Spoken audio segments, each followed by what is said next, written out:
All right, let's check in one last time with forewarned meteorologist Daniel McFarland. This weekend looks like it's a good day to watch some football and have a barbecue. Yeah, definitely, especially if you like AC and staying away from 97 on Sunday. There you go. All right. That's what we have going on. But first, Angelique, there is going to be an eclipse that's happening this weekend. It's going to be on Saturday morning for us here in southern Arizona. Now, there is going to be some cloud cover getting in the way of the viewing for some of us across southern Arizona. I'll talk about that in a second. But as you just heard Angelique and I talking about, Sunday is going to be a very warm day, but I do think Monday is going to be the warmest day too. Could easily get around 98, maybe even 99 for a few of us, so getting very close to that triple-digit mark out there. So when it comes to the eclipse, we are tracking the clouds getting closer and closer towards the city of Tucson. So far, the heaviest cloud cover has been closer towards Ajo, San Diego, areas like that, but that's all going to be moving closer to us here in southern Arizona during the overnight hours, and you're going to wake up with mostly cloudy skies. So that is going to be interfering with the viewing for us out there. So overnight, clouds are going to be pretty steady, but then there's going to be a front moving through, pushing these away.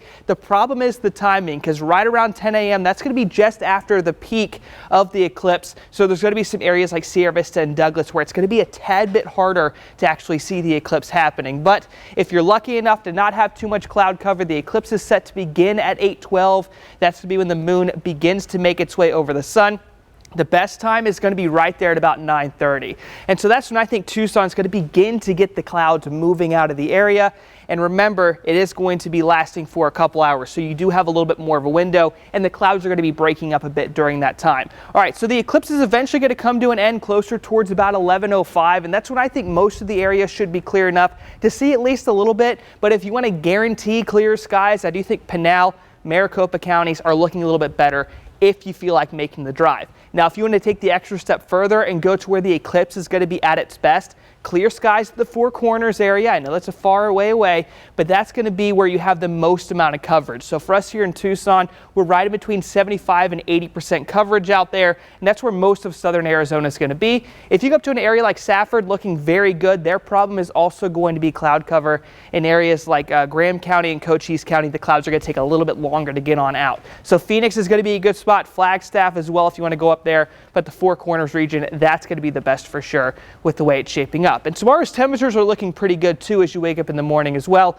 dropping down to around 60 degrees. So one thing the clouds will help us out with is keeping us out of the 50s for most of Tucson. That's why I think the airport will stop around 60. Nogales, you're looking at about 57 there, and if you're in Safford for the viewing, 52 is going to be their temperature, so that's something else to keep in mind.